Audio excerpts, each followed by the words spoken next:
सर्वप्रथम मस्साजोगचे सरपंच संतोष देशमुख यांच्या हत्या प्रकरणाला आता जवळपास 1 वर्ष उलटून गेलेलं आहे आणि या हत्या प्रकरणाची जी स्टेज आहे आता अंतिम टप्प्यात येऊन पोहोचलेली आहे. सरपंच संतोष देशमुख यांना कशा पद्धतीने मारलं गेलं, संतोष देशमुख यांचं अपहरण कशा पद्धतीने झालं, संपूर्ण विषय आता येणाऱ्या काळामध्ये समोर येणार आहेत पुन्हा एकदा. कारण 1400हून अधिक पानांचं जे चार्जशीट आहे जे न्यायालयामध्ये CID आणि SITने संयुक्तपणे दाखल केलेला आहे. आवादा पवनचक्की प्रकल्प, त्या प्रकल्पावरती झालेली सुरुवातीची मारहाण, त्याच्यानंतर संतोष देशमुख यांचं अपहरण, सुदर्शन घुले, विष्णू चाटे आणि इतर आरोपींची तिरंगा हॉटेलवरची पार्टी, त्याच्यामध्ये संतोष देशमुख यांना कायमचा धडा शिकवायचा असं विष्णू चाटेनं वाल्मिक कराडचा निरोप सुदर्शन घुले आणि इतर आरोपींना पोहोचवला आणि तेव्हापासून संपूर्ण हा जे आजपर्यंत आलेला संपूर्ण डाटा, ज्या पद्धतीनं संतोष देशमुख यांचं अपहरण झालं, त्यांना कशा पद्धतीने मारलं गेलं, हे संपूर्ण वेगवेगळे विषय जे आहेत ते येणाऱ्या काळामध्ये समोर येणार आहेत. मात्र ज्या पद्धतीनं आजपर्यंत वर्षभरामध्ये जे काही घटना घडल्या, ज्या गोष्टी घडल्या, आता प्रत्यक्षात पाहायला गेलं तर चार्ज फ्रेम झालेलं आहे प्रकरण. प्रकरण चार्ज फ्रेम होऊन आता साक्षी पुराव्याला प्रकरणाला सुरुवात झालेली आहे. एकंदरीत पाहायला गेलं तर संतोष देशमुख यांच्या मारेकऱ्यांनी कशा पद्धतीने त्यांना मारलं गेलं, त्याचे काही फोटो व्हिडिओ मागच्या काळामध्ये समाज माध्यमांवरती, सोशल माध्यमांवरती आले होते. मात्र पुन्हा एकदा मी वारंवार तेच सांगतोय, कारण याच्यासाठी सांगतोय की आता या संपूर्ण गोष्टी आता एकदा पुन्हा पुढं समोर येणार आहेत. कारण संतोष देशमुख यांच्या हत्या प्रकरणातील जे 1400 पानांचं जे चार्जशीट आहे, दोषारोपपत्र आहे, ते न्यायालयामध्ये CID आणि SITने संयुक्तपणे दाखल केलेलं आहे. आणि त्याच अनुषंगाने येणाऱ्या काळामध्ये आता पूर्ण घडामोडी ज्या आहेत ते घडणार आहेत किंवा ते पाहायला मिळणार आहेत. नमस्कार. आपण संपूर्ण पाहायला गेलं तर आज संतोष देशमुख यांच्या हत्या प्रकरणाची विशेष मकोका न्यायालयामध्ये सुनावणी झाली आणि या सुनावणी दरम्यान काय काय घडलं, काय घडामोडी घडल्या, हेच तुम्हाला मी या व्हिडिओच्या माध्यमातून सांगण्याचं काम करणार आहे. बहुचर्चित प्रकरण असलेलं संतोष देशमुख यांचं हत्या प्रकरण, त्या हत्या प्रकरणामध्ये आज विशेष सुनावणी पार पडली बीडच्या विशेष मकोका न्यायालयासमोर. जे पाटोदकर यांचं न्यायालय आहे त्या न्यायालयासमोर सुनावणी पार पडली. प्रत्येक तारखेसारखंच, गेल्या वेळेसारखंच आरोपींना कायदा व सुव्यवस्थेच्या अनुषंगानं व्हिडिओ कॉन्फरन्सिंगद्वारे व्हीसीद्वारे न्यायालयामध्ये हजर करण्यात आलं. आरोपींचे वकील देखील न्यायालयामध्ये हजर होते. तर सहाय्यक सरकारी वकील बाळासाहेब कोल्हे, त्याचबरोबर त्यांचे सहकारी आणि विशेष सरकारी वकील उज्ज्वल निकम, जे की ज्यांच्याकडे केस आहे ते सरकारी वकील उज्ज्वल निकम, हा संपूर्ण पाहायला गेलं तर न्यायालयामध्ये नेमकी काय घडामोडी घडल्या, आजच्या तारखेमध्ये नेमकं काय घडलं, हे सांगण्याचा मी तुम्हाला प्रयत्न करणार आहे. एकंदरीत पाहायला गेलं तर आज संतोष देशमुख यांच्या हत्या प्रकरणाच्या अनुषंगाने आपण पाहूया की नेमकं काय घडलंय. आज संतोष देशमुख यांच्या हत्या प्रकरणाच्या अनुषंगाने जी सुनावणी पार पडली, प्रत्येक तारखेला ज्या घडामोडी घडतात, जी वारंवार आरोपींकडनं मागणी करण्यात येते, ती मागणी काय नवीन नाहीये. आम्हाला लॅपटॉप मिळाला पाहिजे, जे डिजिटल पुरावे आहेत जे की न्यायालयासमोर मांडलेले आहेत त्याच्या कॉपी आम्हाला मिळालेल्या पाहिजेत, ते अद्यापर्यंत आम्हाला मिळालेल्या नाहीत, असं आरोपींच्या पक्षाकडनं युक्तिवाद करण्यात आला. तर सरकारी पक्षाकडनं देखील सांगण्यात आलेलं आहे की ज्या पुरावे, जे काही डिजिटल एव्हिडन्स आहेत, जे काही या संदर्भात जे काही पेनड्राईव्ह आहे, ऑडिओ व्हिडिओ क्लिप जे असतील ते आम्ही देऊ, असं न्यायालयाकडे जे आहे ते सरकारी पक्षाने आपलं म्हणणं मांडलेलं आहे. एकंदरीत पाहायला गेलं तर आरोपीच्या वकिलांनी या संपूर्ण बाबीमध्ये काय म्हटलेलं आहे ते आपण हे पाहणार आहोत. आरोपींच्या जे वकील आहेत त्यांनी असं म्हटलेलं आहे की आम्हाला ज्या कॉपी आहेत, जे डिजिटल पुरावे आहेत ते आम्हाला मिळायला हवे आहेत. वारंवार आम्ही याची मागणी करतोय, मात्र ते आम्हाला मिळत नाही, असं आरोपींच्या बाजूने सांगण्यात आलंय. आरोपीच्या वकिलांनी लॅपटॉपमधील डेटा कॉपीज मिळालेल्या नाहीत, त्या द्याव्यात अशी मागणी केली आहे. सरकारी पक्षाने लॅपटॉपमधील डेटा मिळण्यासाठी 15 दिवसाचा वेळ लागेल असे सांगितलं आहे.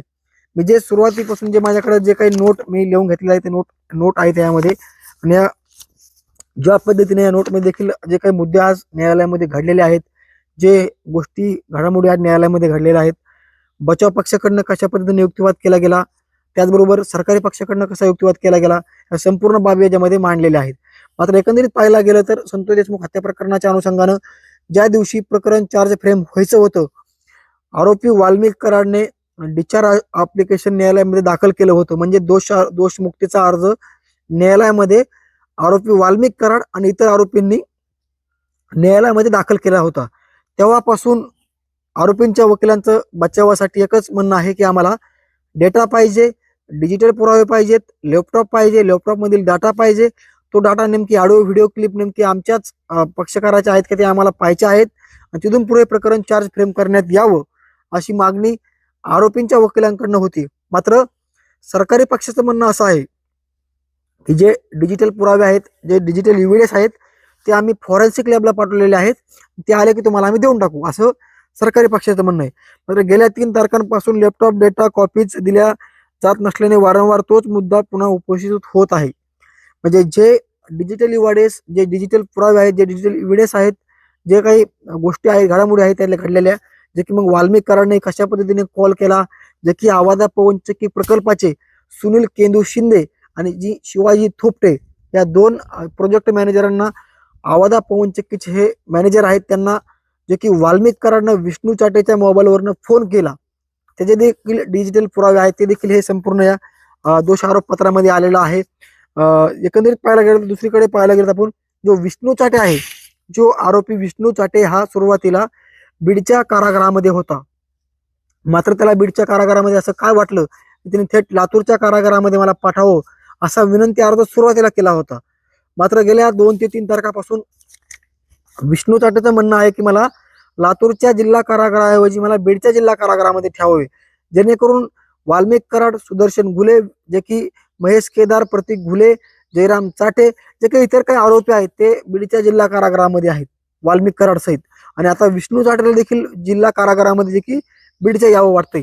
आणि त्याच्यासाठी विष्णू चाटेच्या मार्फत जे वकील आहेत त्यांनी गेल्या तारखेला अर्ज केला होता आणि त्या अर्जावरती जे संपूर्ण जे काही बाबी असतात, जे काही निर्णय घ्यायचे आहेत ते जिल्हा कारागृह अधीक्षक घेतील असं नमूद केलेलं आहे.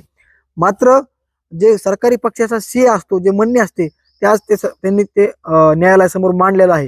आता त्याच्यानंतर न्यायालय काय निर्णय घेते विष्णू चाटेच्या बाबत बीडच्या जिल्हा कारागृहात पाठवण्यात यावा असा अर्ज केलाय, हे देखील येणाऱ्या काळामध्ये समोर येणार आहे. मात्र महत्वाची घडामोड म्हणजे संतोष देशमुख यांच्या हत्या प्रकरणामध्ये जे साक्षीदार होते, जे गोपनीय, ज्यांनी जबाब दिला, जे गोपनीय साक्षीदार होते, ज्यांचे गोपनीय जबाब नोंदवलेले आहेत, जे फिर्यादी आहेत किंवा मग संतोष देशमुख यांच्या कुटुंबामधील जे काही नातेवाईक आहेत, मग बंधू असतील, पत्नी असेल किंवा मुलगी असेल, काहीतर आतेभाऊ असतील, या संपूर्ण घडामोडी येणाऱ्या काळामध्ये समोर येणार आहेत. म्हणजे साक्षीदारांची यादी जी आहे ती आता न्यायालयाकडे दाखल करण्यात येणार आहे किंवा दाखल करण्यात आलेली असू शकते, कारण आतल्या बाबी आहेत का न्यायालयाच्या आतल्या बाबी त्या अद्यापपर्यंत समोर आलेल्या नाहीत. त्या साक्षीदारांच्या मार्फत त्यांना नोटीस इश्यू करून मग ते संपूर्ण घडामोडी पुढे घडतील. साक्षीदारांना, प्रत्येक साक्षीदारांना बोलून घेतलं जाईल, क्रॉस हे घेतलं जाईल, त्यांचे संपूर्ण जे की युक्तिवाद असतो जे की आरोपींच्या पक्षाकडनं विचारण्यात येईल, त्याचबरोबर सरकारी पक्षाकडनं देखील युक्तिवाद न्यायालयामध्ये करण्यात येईल. मात्र ज्या पद्धतीनं सुनावणी झाली, सुनावणी घडली आणि सुनावणीमध्ये नेमकी आज काय घडामोड महत्वाची घडली, तर विष्णू चाटेचं जे म्हणणं होतं की मला बीडच्या कारागृहामध्ये पाठवावं, त्याच्यावरती सरकारी पक्षानं म्हणणं दाखल केलेलं आहे. आणि याच्या अगोदर डिस्चार्ज ऍप्लिकेशनचा जो अर्ज केला होता विष्णू चाटेने दोषमुक्तीचा, तो देखील अर्ज न्यायालयाने फेटाळलेला आहे. म्हणजे बीडच्या विशेष मोकोका न्यायालयाने फेटाळलेला आहे. आणि येणाऱ्या काळामध्ये पुढची जी सुनावणी आहे संतोष देशमुख हत्या प्रकरणाची, जी की महत्वाची सुनावणी, संपूर्ण राज्याचं लक्ष या केसकडे लागलेलं आहे, बहुचर्चित प्रकरण आहे. संतोष देशमुख यांना कशा पद्धतीने मारलं गेलं, कशा पद्धतीने त्यांची हत्या झाली, या घडामोडी सगळ्या वर्षभरामध्ये घडलेल्या आहेत. मात्र ते एकदा रिपीट पुन्हा घडामोडी पुन्हा होणार आहेत, कारण ज्या घडामोडी मागच्या काळामध्ये घडल्या, ज्या कागदावर ज्या की उतरवल्या गेल्या, संपूर्ण दोषारोप पत्र न्यायालयामध्ये दाखल केलं, त्याच घडामोडी आता एकदा पुन्हा आणखी समोर येणार. कारण कशा कशा पद्धतीने संतोष देशमुख यांना मारलं गेलं, कशा पद्धतीनं कट रचला गेला, कशा पद्धतीनं खंडणी मागितली गेली, कशा पद्धतीनं जे की आवाजा पवनचक्की प्रकल्पाचे सुनील केदू शिंदे असतील, शिवाजी थोपटे असतील, यांना फोन केला, कोणी फोन केला, कोणाच्या मोबाईलवरून तो फोन झाला, तिरंगा हॉटेलवरती कशी बैठक झाली, सुदर्शन घुले, प्रतीक घुले, महेश जे की केदार आहे, सांगळे आहे, कृष्णा आंधळे जो की फरार आरोपी आहे, या संपूर्ण आरोपींची बैठक झाली. आणि त्या बैठकीमध्ये विष्णू चाटेने निरोप दिला की आता आपल्याला जर कोणी अडचणीत असेल तर त्याला कायमचा धडा शिकवा, असं देखील त्या बैठकीमध्ये चर्चा झाली. त्याच्यानंतर संतोष देशमुख यांचं अपहरण झालं. केजच्या दिशेवरनं संतोष देशमुख हे आपल्या मसाजोग गावी येत असताना टोल नाक्यावर त्यांना अपहरण करून त्यांची निर्घृणपणे हत्या केली. हा संपूर्ण घडामोडी गेल्या वर्षभरामध्ये घडल्या मित्रांनो. मात्र आता येणाऱ्या काळामध्ये या संपूर्ण घडामोडीचा लेखाजोखा जे दोषारोप पत्रामध्ये मांडलेलं आहे, डिजिटल पुरावे आहेत, गोपनीय जबाब आहेत, अधिकाऱ्यांचे जबाब आहेत, संपूर्ण घडामोडी आता या येणाऱ्या काळामध्ये समोर येणारच आहेत. मात्र महत्वाची घडामोड ही आहे की ज्या पद्धतीने संतोष देशमुख यांना कशा पद्धतीने मारलं गेलं आणि त्या आरोपींची देखील आता कुंडली समोर येणारच आहे. मात्र या प्रकरणामध्ये जे की विशेष सरकारी वकील उज्ज्वल निकम हे जोरदार युक्तिवाद न्यायालयामध्ये करतायत. बचाव पक्षाकडून देखील युक्तिवाद केला जातोय. मात्र या घडामोडी घडत असताना धनंजय देशमुख असतील, त्यांचं कुटुंबीय असेल किंवा इतर काही लोकप्रतिनिधी असेल, त्यांनी आवाज उठवला या प्रकरणामध्ये. मात्र महत्वाची लढाई आता ती न्यायालयामधली राहिलेली आहे. कारण ज्या पद्धतीने त्यांना मारलं गेलं या संपूर्ण बाबी न्यायालयामध्ये मांडल्या जातात. आरोपींकडून देखील आपल्या बचाव पक्षाचा जे की आरोपींचा बचाव केला जातोय. त्यांचं म्हणणं असं प्रत्येक आहे का मी डेटा आम्हाला मिळालेला नाही, आमच्यावर अन्याय होतोय, आमच्यावर अन्याय झाला नाही पाहिजे, जे की जे कोणी आमचे पक्षकार आहे त्यांच्या पक्षकारावरती अन्याय होतोय असं आरोपींच्या पक्षाचं म्हणणं आहे, वकिलांचं म्हणणं आहे. म्हणून आम्हाला तो डेटा मिळाला पाहिजे. त्या व्हिडिओ ऑडिओ क्लिपमध्ये नेमके काय तथ्यता आहे, काय खरं खोटं आहे ते आम्हाला एकदा तपासून पाहू द्या किंवा आम्हाला ते बघू द्या, असं आरोपींच्या वकिलांचं म्हणणं आहे.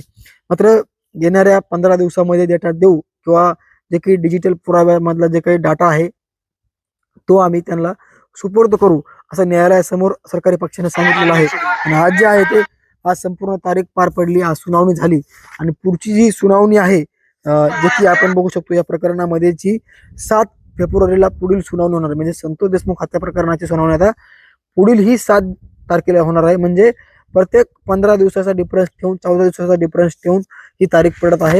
येणाऱ्या काळामध्ये आणखी नेमकी घडामोडी पुढे काय घडतात हे देखील आपण पाहणारच आहोत. मात्र बहुचर्चेत असलेलं प्रकरण संतोष देशमुख यांचं हत्या प्रकरण आणि हत्या प्रकरणामध्ये ज्या पद्धतीनं जी साक्षीदार आहेत, गोपनीय जबाब त्यांचे नोंदवलेले आहेत, त्याचा प्रत्येक जबाब पुढे येणार आहेत. त्याचबरोबर फिर्यादी असतील किंवा मग काही पोलिसांचे अधिकाऱ्यांचे, वरिष्ठ अधिकाऱ्यांचे जबाब देखील आता न्यायालयामध्ये येणाऱ्या काळामध्ये नोंदवले जाणार. म्हणजे जे ऑलरेडी पहिलेच जे दोषारोप पत्रामध्ये संपूर्ण गोष्टी मांडल्या आहेत त्याच्यात पुन्हा त्या ठिकाणं जे की जंत्री होणार आहे ज्या न्यायालयामध्ये, बीडच्या विशेष न्यायालयामध्ये ती जंत्री होणार आहे. कारण ज्या ज्या बाबी घडामोडी त्यामध्ये घडलेल्या आहेत स्टेप बाय स्टेप हे प्रकरण चालणार आहे आणि लवकरात लवकर न्याय मिळावा असं कुटुंबियांचं म्हणणं आहे. मात्र कायदेशीर लढाई जिंकत असताना थोडा वेळच लागतो तो हे सर्वांना माहित आहे. मात्र आज संतोष देशमुख यांच्या हत्या प्रकरणामध्ये अनुषंगाने जी सुनावणी पार पडली, ज्या महत्वाच्या बाबी होत्या, आरोपींच्या पक्षाचं म्हणणं होतं की आम्हाला लॅपटॉप मिळावा, डेटा मिळावा. सरकारी पक्षाकडनं सांगण्यात आलेलं आहे की आम्ही येणाऱ्या 15 दिवसामध्ये देऊ. जे विष्णू चाटे आरोपी आहेत त्यांनी म्हटलेलं आहे की मला लातूरच्या जिल्हा कारागृहाऐवजी बीडच्या कारागृहामध्ये ठेव. त्याच्यावरती सरकारी पक्षानं आपला सीए म्हणजे म्हणणे दाखल केलेला आहे आणि बचाव पक्षाचं म्हणणं असं आहे की आम्हाला तात्काळ त्या याच्यावरती निर्णय घ्यावा. मात्र न्यायालयाने असं देखील या ठिकाणी सांगितलेलं आहे की ज्या पद्धतीने सीए देत असताना जे सरकारी पक्षाचा सीए आहे त्यांचं म्हणणं असं आहे की हा संपूर्ण अधिकार हा जिल्हा कारागृह अधीक्षकांचा आहे, म्हणजे जेलरचा आहे. त्याच्यावरती न्यायालय येणाऱ्या काळामध्ये काय निर्णय घेते, काय नेमकी आदेश पारित करते हे देखील पाहणं महत्वाचं असणार आहे. पुढील सुनावणी ही आता 7 फेब्रुवारीला होणार आहे. नक्कीच पुढील सुनावणीमध्ये आणखी काय घडामोडी घडतात हे देखील तुमच्यापर्यंत मांडण्याचा आम्ही प्रयत्न करूया. तुर्तास इथंच थांबतोय.